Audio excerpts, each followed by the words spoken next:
El diario de Mariana en vivo y en directo, siguiendo la ruta del dinero K. Siguen los allanamientos en las propiedades de Lázaro Báez en Santa Cruz. La justicia continúa buscando evidencias en las localidades de El Chaltén, Río Turbio y 28 de noviembre.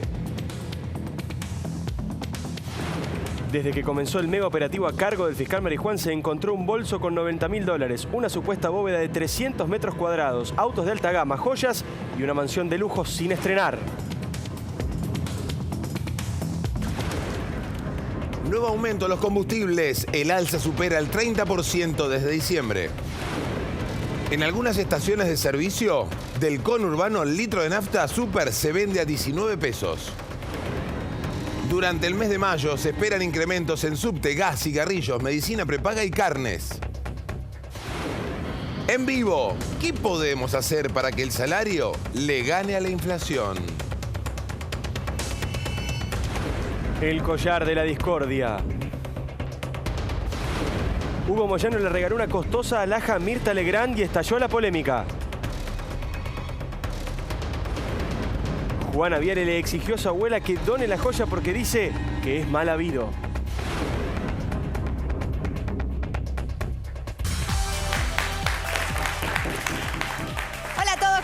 Muy buenas tardes, bienvenidos. Bueno, tenemos mucho para el día de hoy. Primero le damos felicitaciones a Ángel de Brito, que debutó esta mañana con mucho éxito aquí en la pantalla del 13.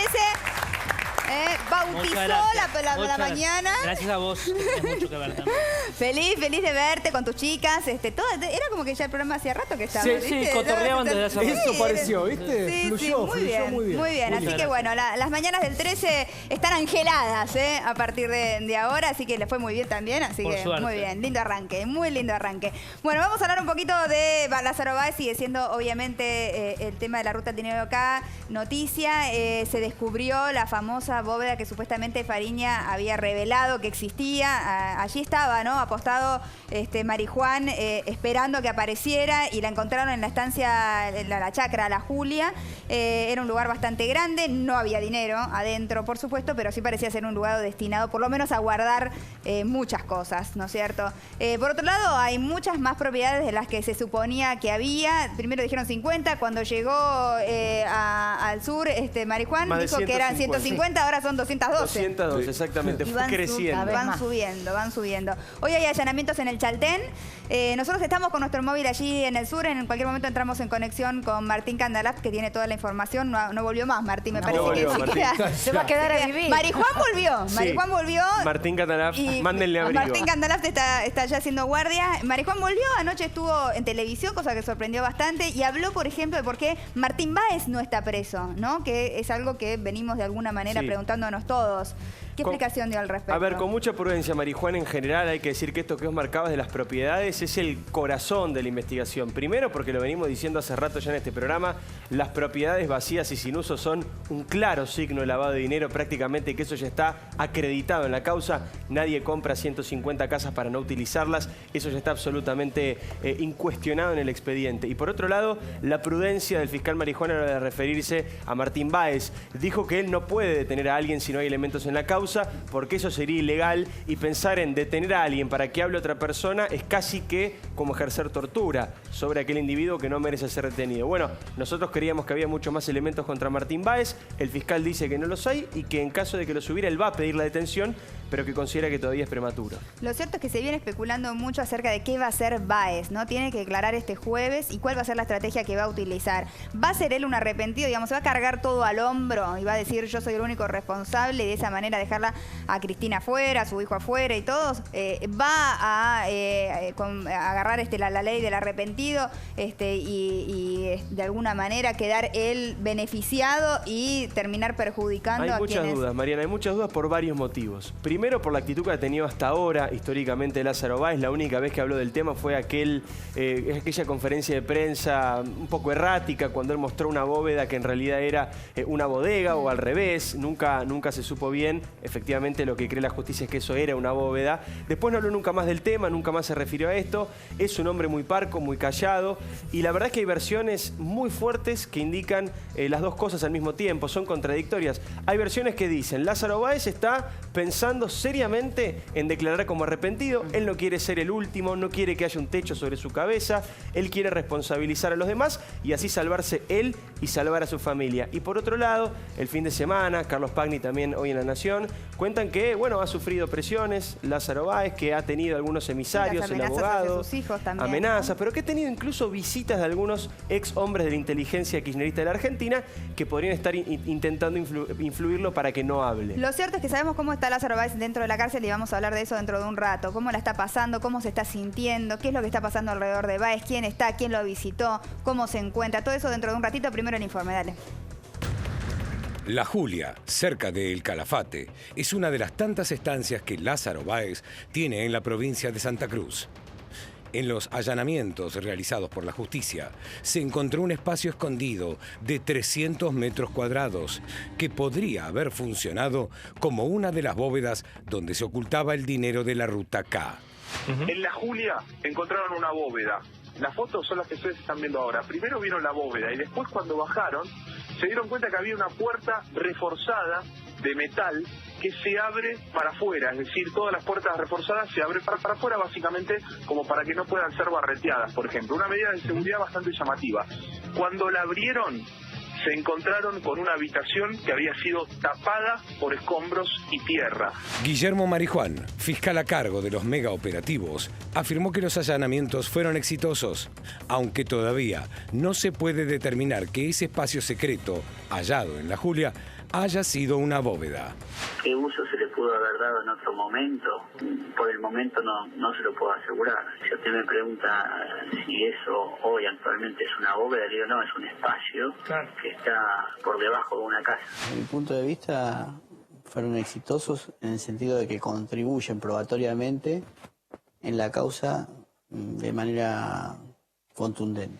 El hallazgo de la supuesta bóveda en la estancia La Julia coincide con el relato de Leo Fariña ante el juez Sebastián Casanelo. Lo que se dieron cuenta una vez que escarbaron un poquitito y llegaron hasta la losa es que es un suelo súper húmedo, como el que había descrito Fariña.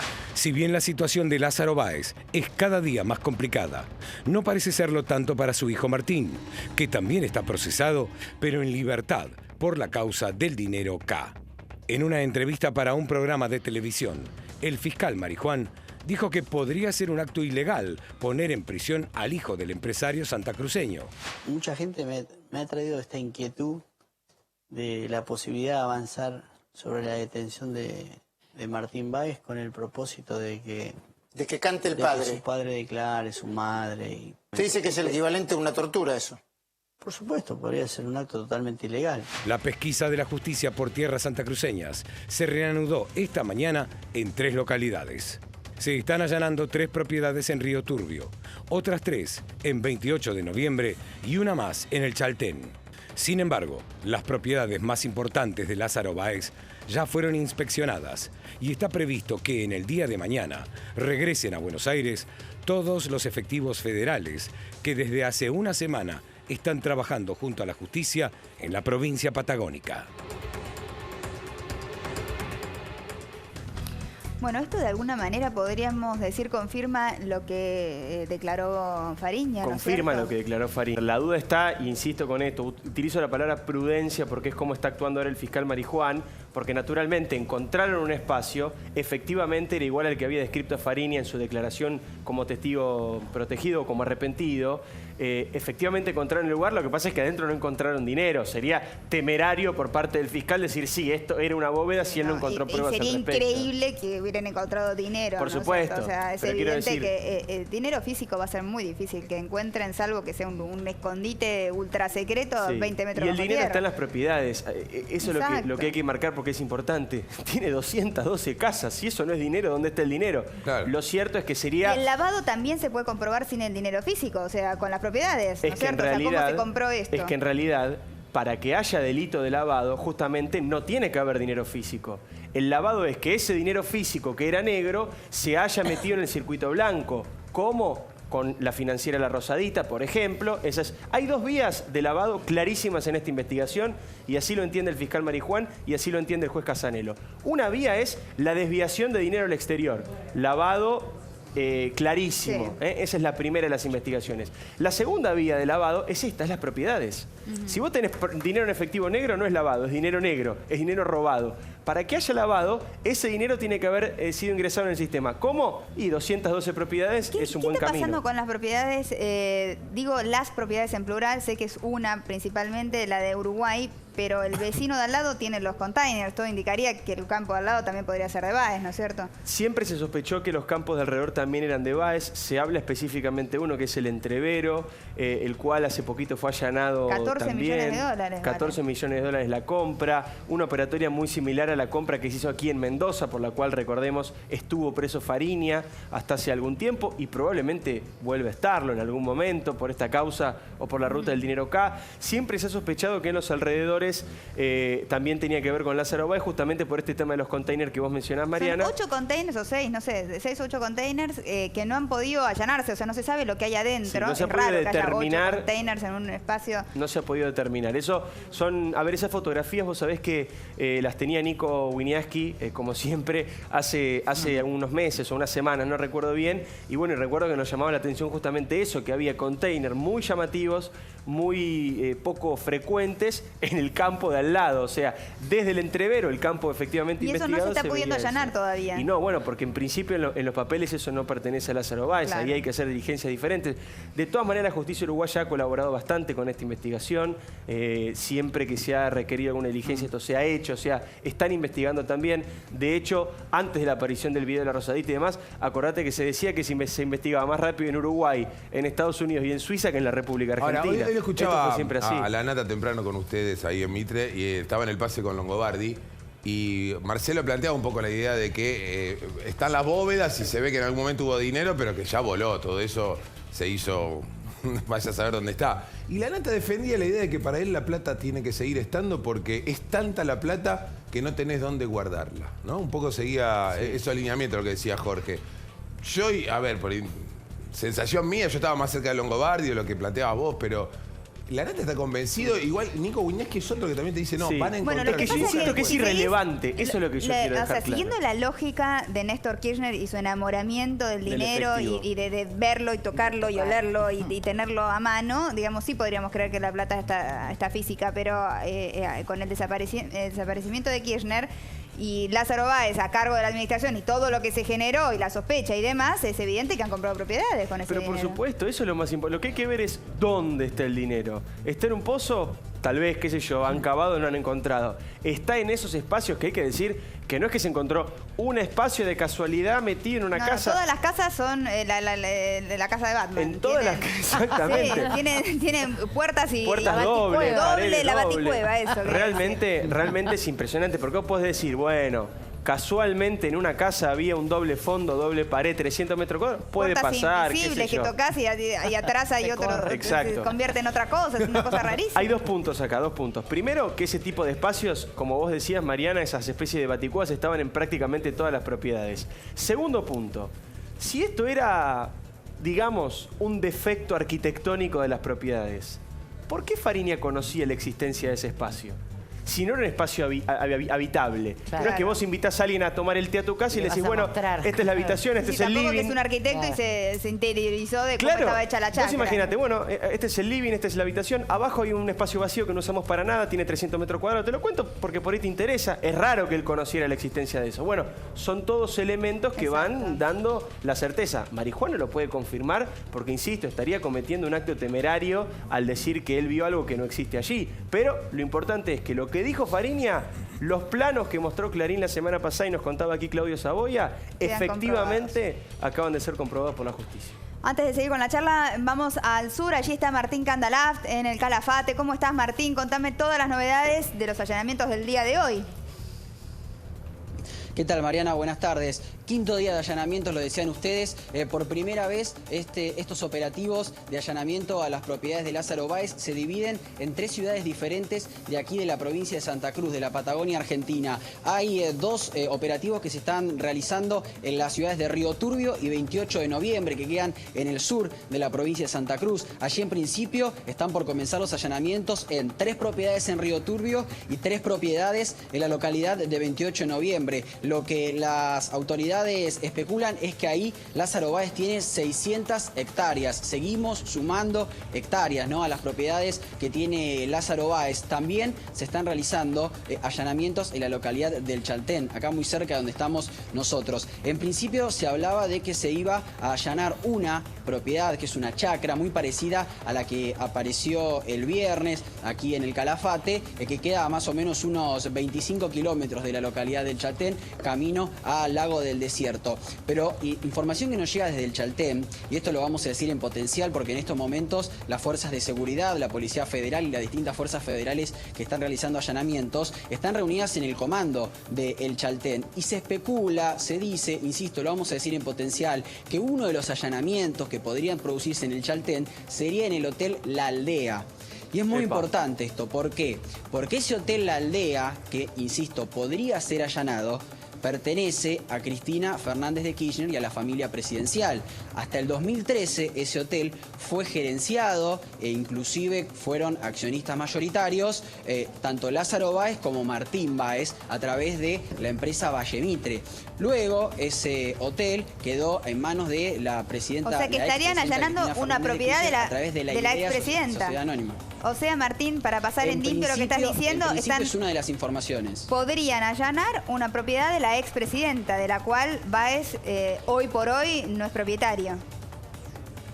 No, exactamente. Hasta el 2013, a través de la empresa Valle Mitre, repito, fueron gerenciadores, inclusive accionistas mayoritarios de ese hotel llamado La Aldea, que queda en el centro del Chaltén. Nosotros pudimos pasar hace algunos minutos nada más. Es realmente muy bonito ese hotel. Recordemos que es un hotel que está en proceso de reconstrucción, que lo tiraron abajo gran parte de ese hotel y se está agrandando. Sí, nosotros lo habíamos contado eso, ¿no? Que lo tiraron todo abajo para remodelarlo. Exactamente. Exactamente. Pocos casos en los que para ampliar... el hotel... Sí.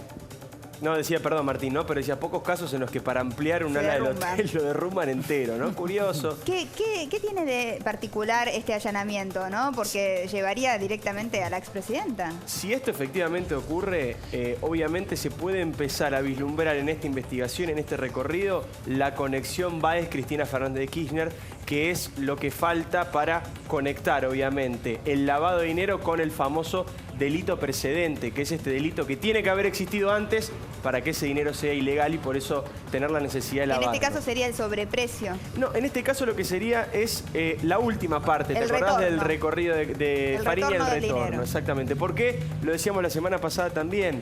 Para explicar su fortuna, Cristina Kirchner tiene que mencionar a Báez y tiene que mencionar a Cristóbal López. ¿Cómo tiene que mencionarlos? Bueno, ella tiene que decir que cobró alquileres siderales exorbitantes de una empresa que se llamaba Valle Mitre y le alquilaba hoteles como el que acaba de contar Martín. Bueno, justamente si allanan esa empresa es porque están empezando a ir sobre ese vínculo, ¿no? Seguime contando, Martín, ¿qué clima se está viviendo allá con los allanamientos y con los diferentes hallazgos, ¿no? Cuando se encontró esta bóveda y apareció la noticia de que era exactamente la que había descrito en su declaración Fariña, ¿cuál fue la sensación del equipo que estaba trabajando allá? Bueno, absolutamente mucha sorpresa. Mariana, lo comentaban ustedes cuando ingresaron a esa especie de bodega que tiene en la estancia La Julia. Recordemos que la estancia La Julia, donde se encontró esa especie de bóveda, que obviamente todavía no está confirmado, es una estancia que no se ve desde la ruta, que para entrar a esa estancia hay que entrar a través de la primera estancia que tiene Lázaro Báez, Cruzaique, que era la que nosotros mostrábamos. Claro, o sea, es una chacra a la que vos... las excavaciones. Vos no podés entrar ahí si no entraste primero a la propiedad de Báez. No se entra por la ruta, no tiene ninguna salida, digamos, que no sea la propiedad de Báez.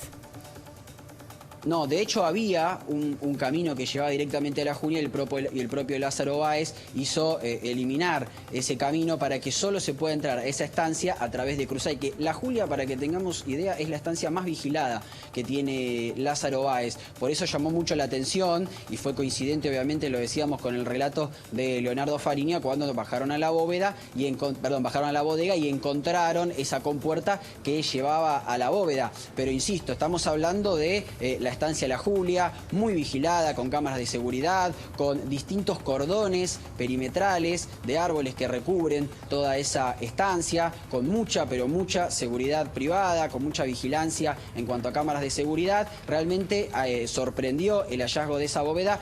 Primero por el en realidad, cómo estaba la bóveda, cubierta de escombros y con mucha humedad. Y segundo, porque coincidía perfecto con lo que dijo Leonardo Fariña. Inclusive Leonardo Fariña, recordemos, aportó longitud, fue muy exacto para decir dónde estaban esas bóvedas, que recordemos son las que quedan abajo de las cocheras, esas que según Leonardo Fariña se hicieron para enmascarar esa bóveda. Bueno, ahí fue donde la encontraron este espacio de unos 300 metros cuadrados, donde estaba lleno de escombros y donde había mucha humedad. Ahora, Martín, corregime si estoy diciendo mal, pero además lo que marca Fariña en su declaración, en su momento con el juez Casanelo, es que lo curioso no solamente era la cantidad de seguridad que tenían las estancias, sino que en general la seguridad estaba dispuesta en lugares raros, en un quincho, en una casa de al lado. No estaba la seguridad en los ambientes principales, en los ambientes donde habitaba la familia. Exactamente. Bueno, vos recordarás, Diego, que Fariña dijo 2 lugares. Uno, un quincho que quedaba en Cruzaiqui, que abajo teóricamente había bóvedas, y el otro eran estas cocheras. Y claro, la seguridad estaba puesta directamente en esos lugares muy extraños. Nos decía gente que conoce el lugar, obviamente que no conoce la Julia, porque repito, para entrar a la Julia sí o sí, alguien de la familia de Lázaro Báez o alguien del entorno de Lázaro Báez te tiene que dar la habilitación para entrar, si no, no se puede entrar. Pero nos decían eso, los lugares muy extraños en los cuales la seguridad de Lázaro Báez se posaba, obviamente, las 24 horas. Ahora, ¿por qué vamos de preguntas tan pequeñas? Digamos, como si uno tuviera una temporada de una serie, ¿no? Con 15 videocassettes o vamos a algo más moderno. Capítulos. 15 capítulos y vos decís, a ver, para llegar a la pregunta 14, que es la que nos hacemos todos, que es Lázaro, Cristina, ¿por qué hay que pasar por 10 capítulos? Digo, ¿por qué un juez no va de más arriba? ¿Por qué no supone delitos anteriores, que sería la famosa unificación de la causa en una sola cosa? Lo que pasa es que este es el gran problema que tiene la justicia argentina y el gran problema que tiene, por ejemplo, el fiscal Marijuán, que es el que está impulsando esta investigación. El delito precedente, por ejemplo, en este caso, todo indica, lo ha dicho el propio fiscal, lo han dicho los papeles, se ha dicho en los medios y demás, que es el sobreprecio en la hora pública, es una causa que ya investiga otro juez, que se llama Julián Ercolini. Y si los jueces no se ponen de acuerdo y Julián Ercolini no le envía el expediente al juez Casanelo, o el juez Casanelo no le envía el expediente al juez Ercolini, o no se unifican las causas, nadie pide la, como se llama, conexidad de las causas, y entonces esto se empieza a investigar de manera conjunta, es muy difícil, porque lo que está investigando Marijuán junto a Casanelo es lavado de dinero. El lavado de dinero es esto: este hombre tenía un dinero mal habido, un dinero negro, un dinero que no puede justificar, y lo lavó de esta manera. Compró casas, lo sacó al exterior, hizo todo este viaje. Ahora, el delito precedente lo está investigando el juez Ercolini. El sobreprecio en hora pública lo está investigando el juez Ercolini. El retorno, que es la otra parte, la parte final de la operación, la estaba investigando el juez Bonadío con Otesur. Lo sacaron, se la dieron a Rafeca. Rafeca se asustó, la soltó. Ahora la tiene también el juez Ercolini nuevamente. La otra investigación, que es la de los sauces, también ahora la tiene Claudio Bonadío. Digo, son todas causas que son el principio y el fin de esto que estamos viendo, que es el nudo. Y bueno, y son causas separadas, y hasta que eso no esté conjunto o no haya colaboración. Que cuando hablan, digo, Marijuán, las veces que ha hablado Casanelo, quizás con cierta razón nos dicen, nosotros nos podemos ir al ritmo de la ansiedad periodística o de la ansiedad de lo que genera, lo que vuelca el periodismo en función de la sociedad. Nosotros lo que no está en el expediente no está, no existe. Ahora bien, son argentinos, tienen hace años responsabilidades. Que vienen con esto. ¿Cuánto hace que la gran pregunta es Lázaro Báez, es Cristina?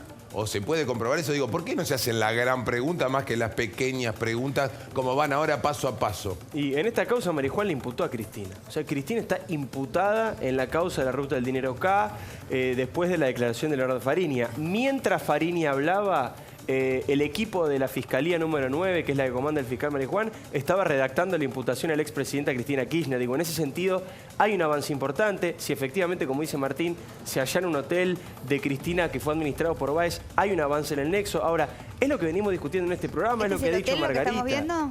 ¿Ese es el hotel? Ahí está, sí. Ese es el hotel. Es tan obsceno todo, ¿no? Tecnología de punta el cartel. Sí.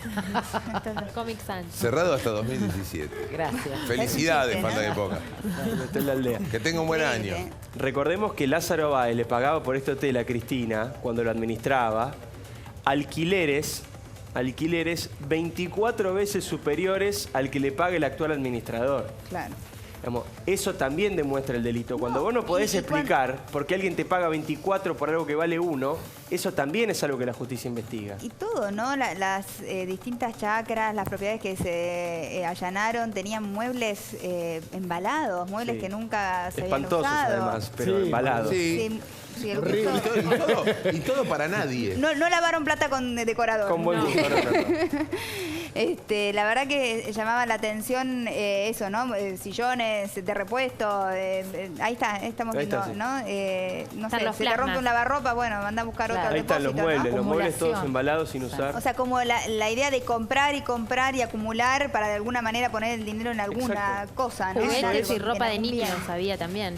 Juguetes y ropa de niños también. Lavado de manual. Cancha de fútbol con vestuario en la que nadie nunca jugó. Con césped en una zona tan árida como es el sur, con todo lo que cuesta mantenerlo. Digo, era colocar ese dinero, incluso hasta el ridículo, justamente para poder blanquear un dinero mal habido. Exacto, pero ahora, la idea no era gastarlo porque sí. Si se podía gastar todo ese dinero en algo que no se necesitaba es porque había mucho más dinero, ¿no es cierto? Porque había que había que enmascarar, que me parece que ese es el gran tema. Un punto que hay que entender es que en esta situación, en este caso, los Kirchner y los Báez robaron tanto que el dinero se transformó en un problema. Robaron tanto que la plata fue un dolor de cabeza y empezaron a no saber qué hacer con tanto dinero que tenían. Por eso es que alguien compra 212 propiedades, la mitad sin usar. Por eso es que alguien genera y construye un parque automotor de 900 autos, parque automotor que no tiene ninguna otra empresa en la República Argentina. Por eso es que alguien compra una cantidad de hectáreas equivalente a 20 veces la Ciudad de Buenos Aires. No nos vamos a cansar de repetirlo. Todo eso, si uno accede a cualquier manual de lavado de dinero que se vende en las librerías jurídicas de ahí de la zona de tribunales, en los primeros 4 o 5 capítulos está toda esta operación. Es pornográfico ver todo 0 kilómetros, Mariana, y ver que realmente hicieron hoteles para los fantasmas. Esto para los fantasmas. Es muy doloroso. Realmente, porque bueno, uno a veces lo mira como una película, ¿no? Uy, encontraron la bóveda y había plata y ya parece ser como un capítulo más de una novela. Y la verdad que es muy doloroso porque todo esto se hizo con plata de la gente, todo esto pertenece a la gente que no tiene agua, no tiene cloacas, que no tiene para comer, lo que vemos, ¿no? La realidad que estamos viendo todos los días. Ese dinero que está faltando en un lugar está ahí, en todas esas propiedades que nadie usa, en todos esos lavarropas envueltos que nadie usa. Es muy doloroso. Cuando realmente hay que tomar conciencia de lo que estamos viendo, ¿no? Porque es realmente una estafa tan grande a la sociedad, porque estamos viendo pobreza y hablando todo el tiempo de las necesidades de la gente y al mismo tiempo estamos viendo todo esto, ¿no? Esta suntuosidad ridícula y sin uso y con el único afán de enmascarar más dinero todavía. Solamente con la finalidad de esconder el dinero, de esconder su gran problema. Insisto, es muy impactante ponerse a pensar esto que vos estabas marcando, Mariana, y entender que el problema se transformó en un dinero. Fue tal la voracidad, el dinero se transformó en un problema. Fue tal la voracidad que tuvieron para robar, tal el descontrol que había en el Estado argentino, adrede en muchísimos casos, que no sabían ya qué hacer con la plata. Nadie hace esto, no hay antecedentes en la historia de la corrupción, hay antecedentes en la historia del narcotráfico. Estamos hablando de niveles de corrupción homologables, similares a los del narcotráfico. Terrible. De hecho, perdón, María, lo último, cuando tuvo que contratar a un tipo que le llevara la plata, contrató a un comisario de la Federal que le daba ese mismo servicio a los narcos. Utilizaba los mismos servicios que los narcos. Y que inclusive meditó la idea de robarse el camión con dinero, ¿no? Vamos, Martín, con vos en cualquier momento volvemos al móvil para que me sigas contando todo lo que sabés de allí del sur, y con todas las novedades. Ya volvemos con vos en el móvil. Mientras tanto me voy a la redacción, allí está Nacho Juliano. A ver cómo está Báez hoy, porque bueno, está en la cárcel, sabe que se están allanando todas sus propiedades, se preguntará qué encontraron, qué no, digamos, tendrá alguna información, por supuesto, pero hay un estado anímico que parece ser lo supera, ¿verdad, Nacho? Sí, así es, Mariana. Nosotros hablamos con distintos allegados de Lázaro Báez y nos cuentan esto, que está muy preocupado por el estado de los allanamientos y por la situación de su hijo Martín, quien está procesado y debe ampliar su indagatoria esta semana. Hablamos también con distintas fuentes del penal de Ezeiza y nos contaban cómo pasa sus días Lázaro. Lo tenemos para repasar en placas. Recordemos que este jueves Lázaro cumple un mes desde que está preso. Se encuentra en el módulo 6 del penal de Ezeiza. y está, Mariana, constantemente monitoreado por cámaras. Lo tienen muy vigilado a Lázaro Báez. Obviamente nos cuentan que no tiene ningún tipo de trato VIP, ningún privilegio, está aislado, es decir, que no tiene contacto con otros detenidos. Y en cuanto a su rutina, Mariana, nos decían que tiene un solo permiso, que es salir 1 hora por día a caminar en el patio. Y para pasar el rato que hace Báez, nos dicen que lee los diarios y distintos libros. Eso en cuanto al día a día. Pasando a lo que es su salud, podemos decir que su entorno está realmente muy preocupado por su salud. Recordemos que Lázaro es hipertenso, tiene diabetes y cuando fue detenido presentó un episodio de arritmia. Lo cierto es que nos cuentan desde el penal que un médico lo chequea todos los días, incluso antes de cada comida. Ha presentado Lázaro también, Mariana, picos de presión y está medicado. De hecho, el último episodio fue cuando lo fue a visitar uno de sus abogados. Y lo que también sabemos es que está con una dieta sin harinas, ¿no? Teniendo en cuenta su estado de salud y su condición de diabetes. Más allá de todo lo que le está pasando físicamente, ¿no? Yo digo, evidentemente esto es una consecuencia de lo que le está pasando internamente y psicológicamente, ¿no? La presión que siente en este momento él y la gran disyuntiva de qué hacer frente a la realidad. A la realidad que ya es inevitable, que lo que nunca imaginó que iba a suceder, porque yo quiero creer que nunca imaginó que iba a suceder. Lo que no se sabe es qué pasa por el goteo de su soledad ahí adentro. Digamos, y si ahí hay momentos en que realmente el tipo vaya a cambiar, al margen de todos los distintos abogados que le han pedido fortuna. Y la palabra que utilizaste, soledad, me parece más que apropiada, porque yo creo que en este momento Lázaro Báez está solo. 8 personas lo vieron, ninguno de su familia. 8 personas lo visitaron, ninguno de su familia. Esto también habla de lo que le genera a él desde lo personal estar detenido, ¿no? No quiere que nadie de su familia lo vea. De hecho, a sus hijos los ha mandado al sur, justamente para estar lejos, más allá de que ellos tienen obviamente que presentarse permanentemente ante el juzgado de Casanelo para estar a disposición de la justicia.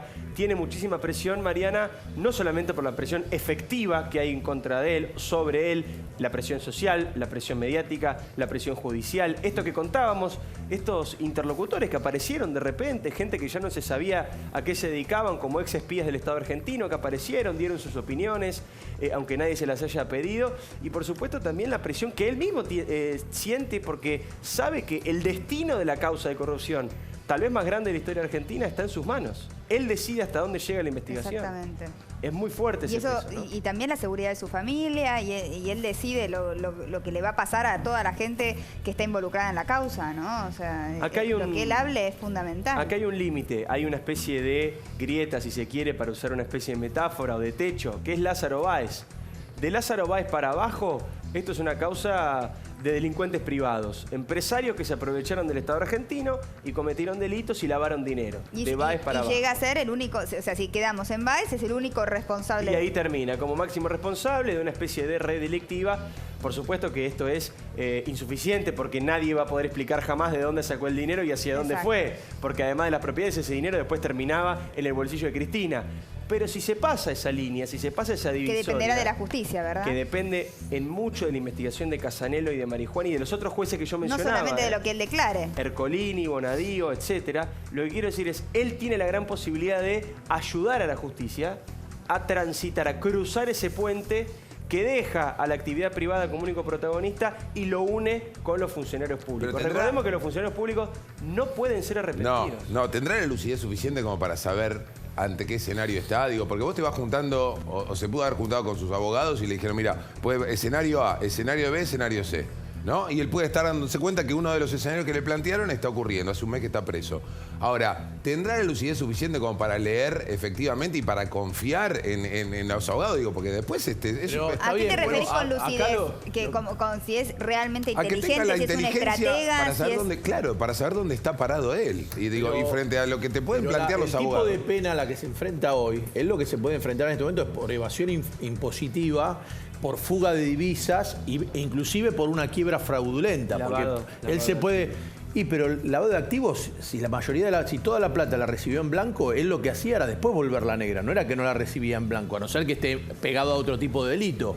Entonces, el máximo delito que tiene acá, que tiene en este caso, es mucho menor que lo que podría pasar al otro tipo. Imagínense que el Ostedrecht, el que está preso en Brasil, el que tenía la constructora, le dieron como 18 años, que es mucho más grave que la causa por la que estaba preso Fariña, que son hasta 6 u 8 años. Entonces, él dar ese salto gratuito para encima involucrarse en algo que lo pueden mandar más años, me parece que no lo va a hacer naturalmente, por lo menos en esta etapa no lo va a hacer. Es muy difícil. Nachito, vuelvo con vos a la redacción, que te quedaron 2 placas para contarme. Sí, Mariana, unos últimos datos, porque ustedes lo decían, ¿no? Está muy solo y solamente lo visitaron un puñado de personas. ¿Cuál es el contacto de Lázaro Báez con su familia? Es a través de un teléfono público. Nos dicen que habla con su familia, desde su entorno nos dicen que la familia está muy unida. Y es cierto que no quiere que sus hijos lo visiten en la cárcel, no quiere que lo vean en estas condiciones.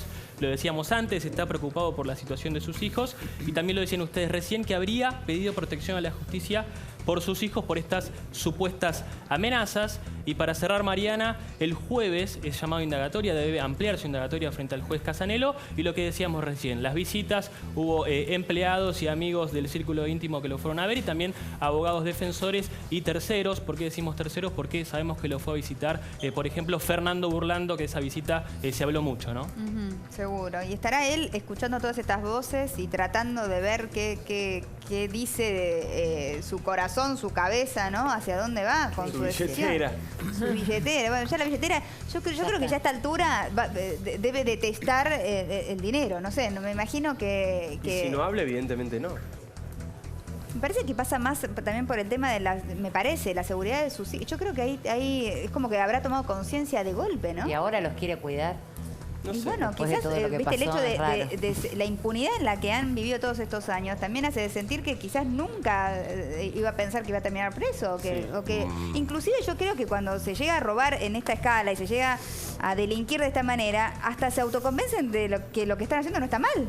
Sí, no, y hablar si encima hay un relato alrededor que envuelve como un paquete toda esta situación, ¿no? Porque recordemos que esto que ahora estamos viendo así crudo era envuelto y bien presentado y entregado con un moño, porque esto era, claro, la revolución. Pero el día que supo que perdí, que la segunda vuelta tuvo ya el resultado del triunfo de Macri, supongo que se dio cuenta que se le veía un escenario más complicado que si hubiera ganado Scioli. Sí. Igual no quiero juzgar los miedos de nadie, ¿no? Pero la verdad es que las personas involucradas en esto ya no tienen poder en la Argentina. No. Entonces, el tema del miedo me cuesta creerlo. Si Báez no habla, tal vez tiene otras razones. Báez debería hablar. Pero vos decís que hubo gente que se acercó, gente que le dio su opinión, entre comillas, gente de inteligencia, de la inteligencia que anterior. le sugirió. Vos decís que él no siente una presión así. ¿Por qué decía lo de las amenazas a su familia? No, es que efectivamente recibió amenazas. Ahora, ¿sabés qué pasa? Amenazas recibe todo el mundo todo el tiempo en este tipo de causas. Entonces, también quiero minimizar, porque que no parezca ahora que Báez, viste, de repente es una víctima de un superpoder. La gente que tenía poder y que está involucrada en esta causa ya no lo tiene más. No son más poderosos en la Argentina. Entonces, me parece realmente que es una oportunidad para vencer los miedos, entre comillas. Quizás haya que informárselo a la justicia eso, ¿no? Sí, bueno, totalmente. Porque algunos jueces todavía no lo entendieron. Algunos jueces no se dieron cuenta de eso. Bueno, vamos a cambiar de tema. Después volvemos quizás al sur si hay novedades. Allí Martín Candalás está apostado en el sur, firme. Le vamos a mandar abrigo al pobre Martín, porque realmente ya lleva una semana en el sur. Te vamos a mandar abrigo, Martín. ¿Cómo venís de ropa? ¿Bien? ¿Te mandamos una camperita, una bufanda nueva? Sí, no, venimos bien. Ahora salió un poquito el sol. Hoy nos levantamos con menos 7 grados, pero ahora salió un poquito el sol y calienta Martín, te voy a decir algo que te lo voy a decir en cámara, es un poco fuerte. Yo sé que vos creías que volvías hoy, pero no volvés hoy. No. La mandan Mariana te mandan a vos a ver las noticias. Me mandaron a mí, sí, a decírtelo y en cámara, una cosa espantosa. Mirá la cara de alegría que tiene, Martín, qué lindo. Pero bueno, estás haciendo un trabajo tan bueno allá en el sur, no solamente para nosotros, sino para muchos colegas que se nutren a veces de la información que vos conseguís. Así que, como estás haciendo un trabajo tan bueno, te vamos a dejar un tiempo más y me comprometo a que por lo menos te manden a abrigo. Si fuera a Canadá, me compraría una pala. Le digo, los tiempos libres que tengo. Genial. También se encuentra más que Casanelo. Sería muy bien. Le tengo más fe que a Casanelo, te digo. Nos reímos en vez de llorar. Sí, es que no queda Como otra. le encontraron más propiedad que la aloe vera a este muchacho, va a seguir esperando. Cada una que aparece sigue, ¿no? Martín, vuelvo con vos en cualquier momento, Vuelvo con vos en cualquier momento. Te mando un beso grande. Está serio. Muy buen trabajo. Pobre, que le tiró un baldazo de agua fría en el frío que tiene, imagínate. Él pensó que se estaba subiendo al avión ahora. Es brava, la cobertura en Río Gallegos es brava. Quedó escarchado. Y además se está moviendo de Río Gallegos a Calafate, que la ruta que conecta Tremenda. es una ruta Porque justamente no se hizo como se tenía que hacer, ¿no es cierto? Exactamente. En fin. Bueno, vamos a hablar un poquito de economía, porque este es un tema que nos está preocupando a todos. Quizás alguno de ustedes hizo la cola para cargar nafta antes de que empiece mayo, porque en mayo se venía el aumento y así fue, aumentó un 10% más, ya es uno más de los aumentos que venimos sufriendo de la nafta y se rumorea que podría haber uno más todavía. ¿Por qué está aumentando tanto la nafta? Vamos a hablar de eso. Ahora este mes se suma el aumento del gas, que ya estaba previsto, el agua, prepagas, las teléfono. prepagas, el subte. Va a ser un mes muy duro para todos y bueno, hay que tratar de ajustarnos y sobrevivir a esto. Para eso contamos con especialistas que nos van a ayudar a entender un poco lo que está pasando, hacia dónde vamos, entender las explicaciones que dan cada uno desde su lugar y también ver cómo hacemos para que llegar a fin de mes, para que alcance el dinero. Y la gran pregunta que es, con esta suba, ¿realmente termina la etapa de sinceramiento de la economía que dijo el gobierno? Bueno, esa es la gran pregunta que le vamos a hacer a Florencia Donovan, periodista económica de La Nación, a Martín Tetaz, economista, y a Virginia Porchela, periodista económica, ya amigos de la casa, ya venimos hablando de economía con ellos muchas veces. Estamos en una etapa, digamos, en donde ya, bueno, ya nos sinceramos y ahora es cuestión de aguantar. Y la verdad es que hoy Aranguren, en lo que es específicamente la nafta, lo dijo muy clarito, depende de dos precios que no vuelva a subir el precio del nafta. El precio del petróleo, el precio internacional, que no suba, y mirá que no está en un buen momento, está bastante bajo, está en $45 el barril, cuando acá se paga mucho más caro. Y el precio del dólar. ¿Por qué pagamos más la nafta nosotros que en el resto del mundo? Esa es la gran pregunta. Tiene que ver con... Si logran explicar esto para que se entienda, bueno, esto tiene que ver con la distorsión que veníamos acumulando. El precio del petróleo, ya no nos acordamos, pero estuvo por arriba de los $100 el barril. En ese momento, la Argentina tenía una nafta baratísima, subsidiada claramente por el Estado. Esa política empieza a cambiar y la nafta en la Argentina empieza a subir cuando el gobierno decide estatizar YPF. Sí. Ahí se necesitaba que YPF recuperara rentabilidad, porque estaba, obviamente, igual que todo el sector petrolero, estaba, digamos, sufriendo esta política de precio congelado. A partir de ahí empieza a subir el precio de la nafta, incluso con el gobierno anterior, que subió muchísimo el precio de la nafta con el gobierno anterior. Y después vino la devaluación, y la devaluación obviamente te obliga a un reacomodamiento de precios fuerte. Ahora, es verdad que hubo aumentos el año pasado, Claro. pero en este caso es el tercer aumento en 4 Es el cuarto, meses. es el cuarto cuarto. aumento es un 30% más. Claro, es un 30% ¿Cuánto se devaluó? y recompusiste. ¿Cuánto supuestamente. devaluamos? Claro. Más del 50%. Pero entonces, ahora lo que decía Virginia, lo completo es, el gobierno anterior le prometía o se había comprometido con las petroleras a garantizarle un precio del barril de petróleo cercano a los $70. Hoy el barril de petróleo está al 45, pero se sigue manteniendo ese precio de 70. ¿Por qué? Hay muchas provincias que viven del petróleo. Entonces, si vos, en algún punto, la decisión que está tomando el gobierno ahora, que explica pésimo, la verdad, y que es una decisión de política económica que uno puede cuestionar, es... Sí. O protegemos a las provincias petroleras y el empleo en las provincias petroleras, o sinceramos el barril de petróleo más cercano al barril internacional, que en realidad está bajísimo. Uno, cualquiera que viaja, se encuentra que hoy cargar nafta hago esta afuera pregunta un es poco. mucho más barato. Ayer veía economistas, digamos, del espectro centro-derecha que decían, está cara la nafta en Argentina porque estamos bancando la YPF estatal. Yo Bueno, te quiero preguntar, que tiene que ver con el empleo. Tiene que ver con el empleo. En parte, te pregunto esto, porque en la campaña presidencial YPF era un valor, ¿no? Digamos, era un activo para todos los candidatos. Nadie se animaba a hablar en contra de YPF. Falta un dato, Martín. En ese momento, digamos, cuando se estatizó YPF, obviamente el precio de la nafta, como recién decía Virginia, pasó de 5.70 a 12 pesos en menos de 2 años. Entonces, subió una animalada, pero el proyecto era estatizar YPF y todo el mundo estaba de acuerdo con eso. La gente se lo bancó porque entendió que era un valor que sumaba. Ahora, hay un dato importante que nadie menciona en este debate, que es que la mayoría del valor del precio de nafta en el surtidor, prácticamente el 70%, son impuestos. Son impuestos, claro. Sí. Entonces, ¿acá qué pasó? Tradicionalmente los impuestos eran impuestos fijos, en castellano.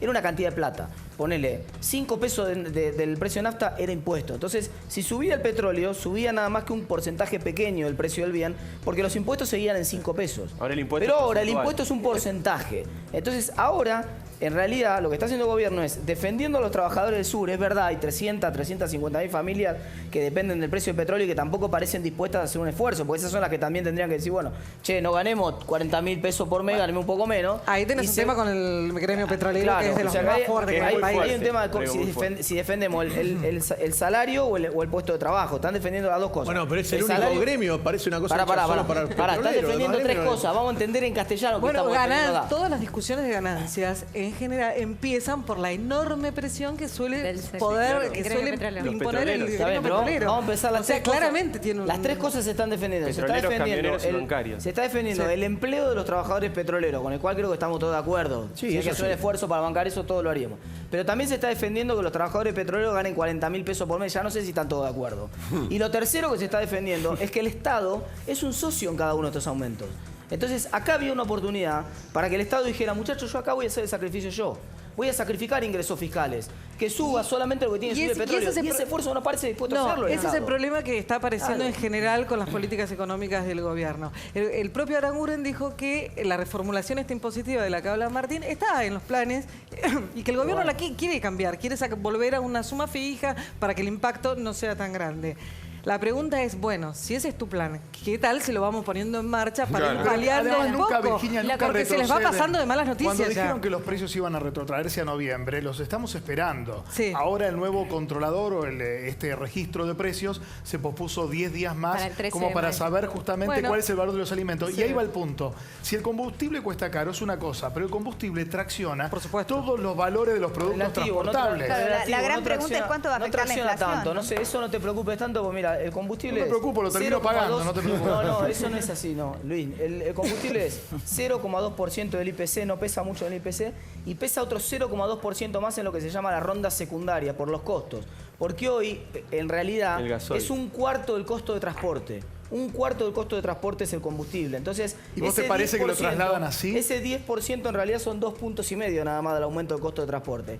Todo el transporte aumenta 2,5% por culpa del aumento de 10%. Está bien, pero digo, los comerciantes medios, los grandes supermercadistas, dan referencia a lo que dijo Florencia de la devaluación. No es que aumentaron con la devaluación y aumentaron previo a la devaluación, sino que aumentaron previo en la devaluación y ahora tienen otra excusa para volver a aumentar. Pero ¿qué está empezando a pasar? En algunos segmentos, no en todos, la demanda está frenando. Claro. La gente no puede consumir más. ¿Qué pasó con los electrodomésticos? Al cualquiera que sigue este sector, la industria de los electrodomésticos, tuvieron que retrotraer pesos a diciembre, no porque son buenos ni porque acordaron con el gobierno. Porque no vendían. Nada. Tienen una caída, hay una caída de 18% en electrodomésticos, una caída de 6% en el consumo de carne, de 10% en bebidas y cervezas. O sea, son valores que son dramáticos para las industrias que viven de eso, con lo cual ahí va a haber un freno claramente a la nueva vuelta de tuerca y a la especulación con los precios, porque el mercado te está poniendo el límite.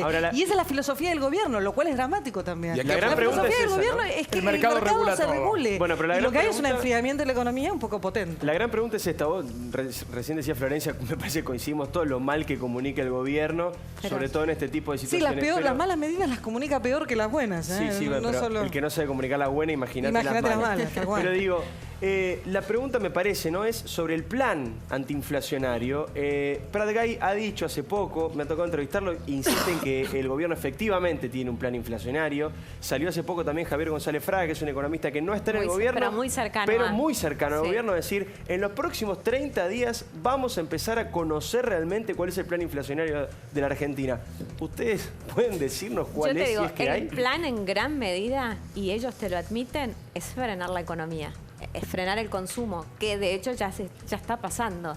Ahora, ese plan se conjuga con que una vez que ahora que ya estamos hasta acá, se supone que tienen que empezar a entrar dólares de afuera. ¿Y dólares para qué? Para que ellos tengan plata para morigerar un poco el impacto y tirar algún plan, hacer algo para que sirva un poco para compensar. A salir de los temas técnicos de economía, no entiende nada de economía y encima, viste, tenemos que escuchar las razones por las cuales aumentan. O sea, es como que la gente quiere saber, claro, qué va a hacer con todo esto, ¿no? O sea, ¿cuánto le va a afectar el aumento de la nafta?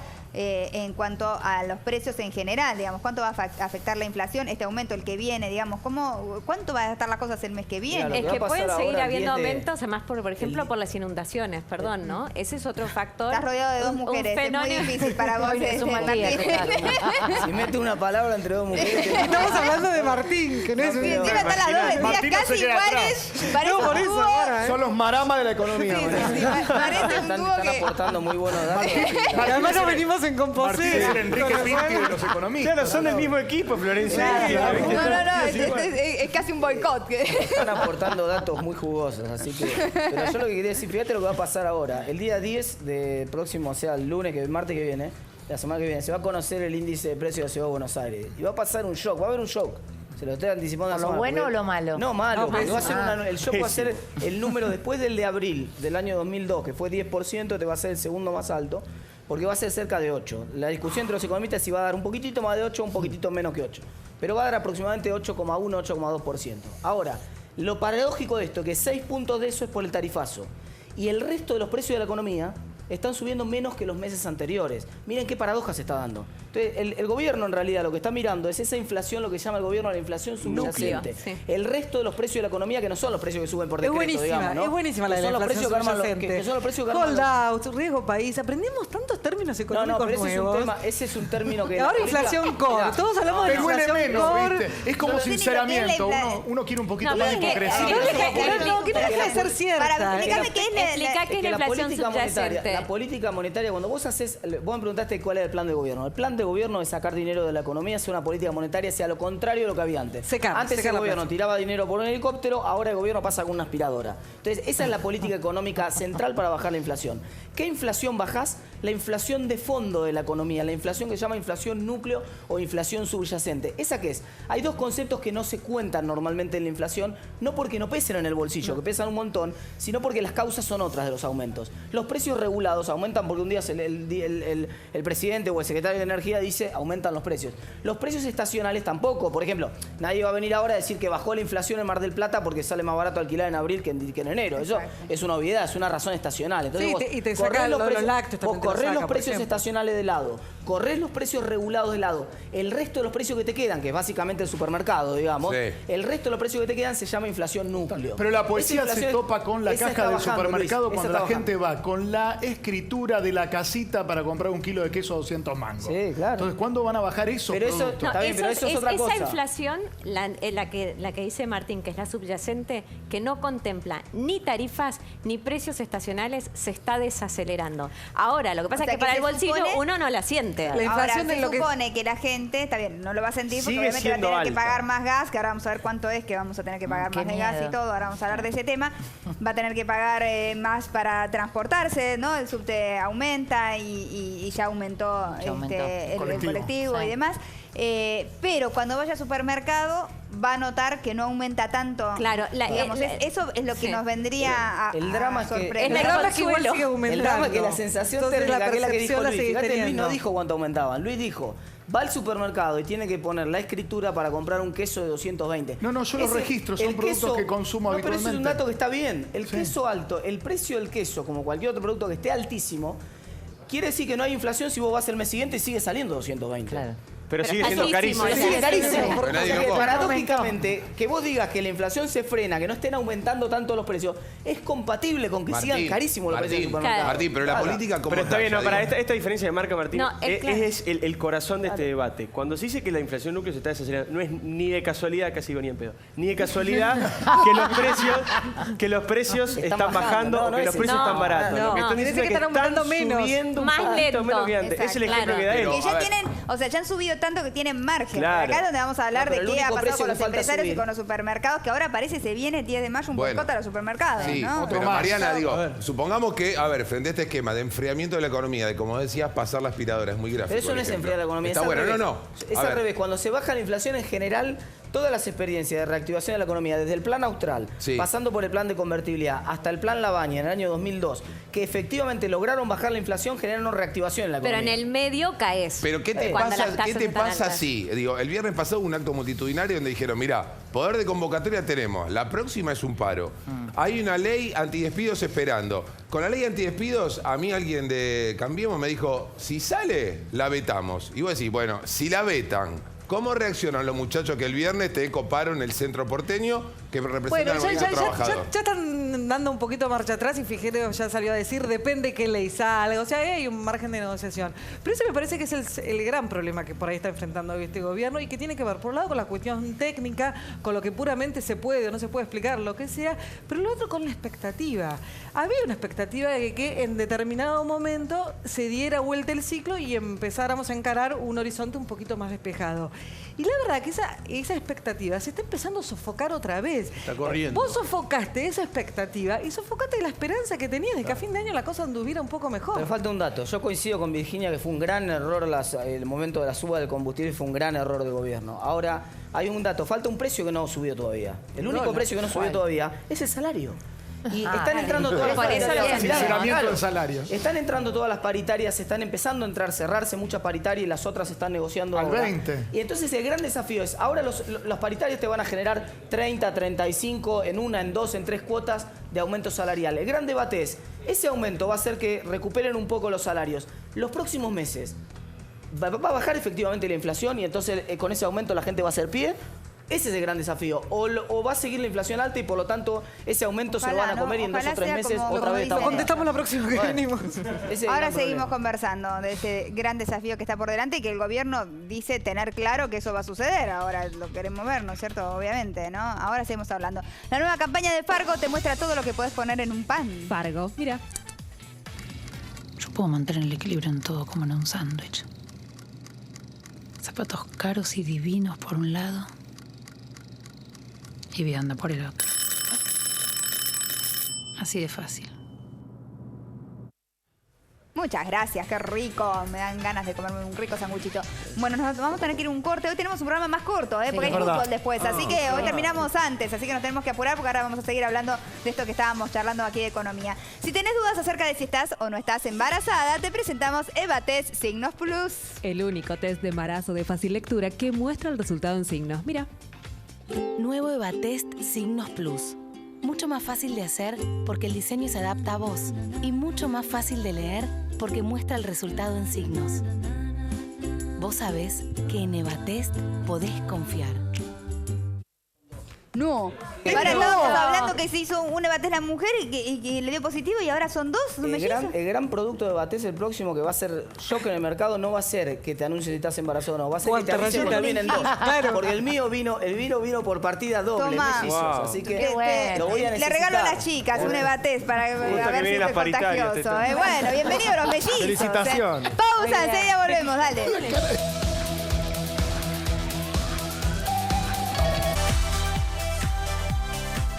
Aquí estamos otra vez.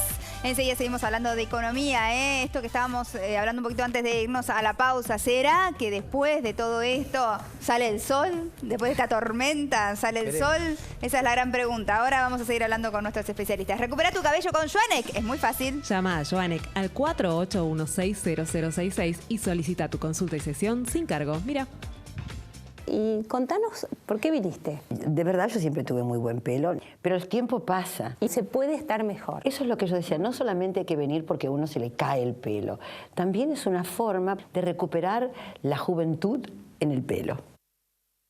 Muy bien, me encanta Nora Carpena, que hace tanto que no la vemos. Espléndida, siempre. Hace mucho que no la vemos en la tele.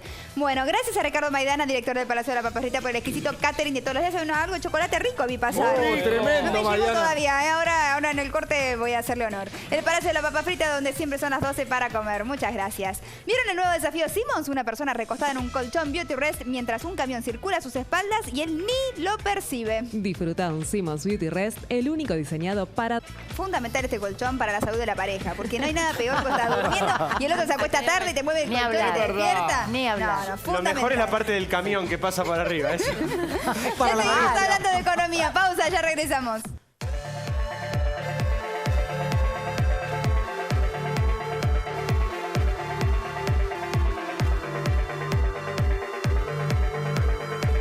Ay, me quedan 2 minutos y medio nada más del programa, porque se viene el partido de fútbol. Ahorita estamos terminando antes. Sí, claro. Creo que me levanté desnuda, Sí, ¿no? no, Mariana, igual estaba ponchada la No se vio porque no se vio nada. Muy disimuladamente me fui bajando la pollera, pero bueno, casi podríamos haber hecho un pico de rating en este momento. ¡Qué barbaridad! Dios. A ver, hacelo de nuevo, así te toman, Mariana. Igual tengo puesto un body, ¿eh?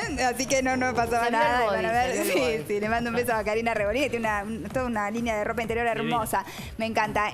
Bueno, ¿qué podemos decirle a la gente como conclusión? ¿Va a mejorar la cosa o no va a mejorar? Mira, se va a ver muy fácilmente en los próximos 2 meses. Si efectivamente baja la inflación, que es la apuesta del gobierno, que es donde se juega todo el gobierno, los próximos 2 meses se enfrían los precios de la economía, bueno, puede que las paritarias rindan y entonces tengamos un segundo semestre de recuperación. Si eso no ocurre, si eso no ocurre, va a ser complicado el panorama. Sí, claro. Igual va a haber algún que otro aumento más, no hay que mentir. No, esperemos que no. Por lo pronto, prepagas, va a haber un aumento más, va a haber un par de aumentos más. Pero lo cierto es que es importante pensar que la cosa puede llegar a funcionar porque es el círculo virtuoso. Si uno piensa que la cosa va a estar mejor, actúa sin irracionalidad, ¿no? Sin optimismo tenemos que bobo. pensar que hay un plan. Tenemos que pensar que hay alguien que está pensando que las cosas van a salir. Lo tiene que aplicar, porque si no es un dogma. Claro. Bueno, y la gente a ponerle garra, ¿no? Que es lo que nos están pidiendo, por lo menos para estos meses. Ojalá que sea así, que mejore todo un poco. Y los vamos a volver a convocar, obviamente, para seguir hablando de este tema, que nos quedó muy corto el tiempo y hay mucho para hablar de la economía, que es lo que a todos nos tiene preocupados, además de la corrupción y todos esos temas, que no deja de ser una causa de todo lo que estamos viviendo después, ¿no es cierto? Por supuesto. Obviamente. Bueno, gracias Rapsodia, mi ropita del día de hoy. Miren qué linda, estoy llena de flecos, ¿eh? Muy bonita la mini de Rapsodia, muchas gracias. Toda la ropa de Rapsodia, la remerita de encaje también. Los zapatos son de Ricky Sarkani, color nude, me encanta, que alargan mucho, están buenísimos. Y tengo el cuerno de Mechi Garay acá, colgando. Divino. Muchas gracias a vos que estás del otro lado. Te dejo con el fútbol, ¿eh? Mañana nos volvemos a ver. Chau, chau. Bravo.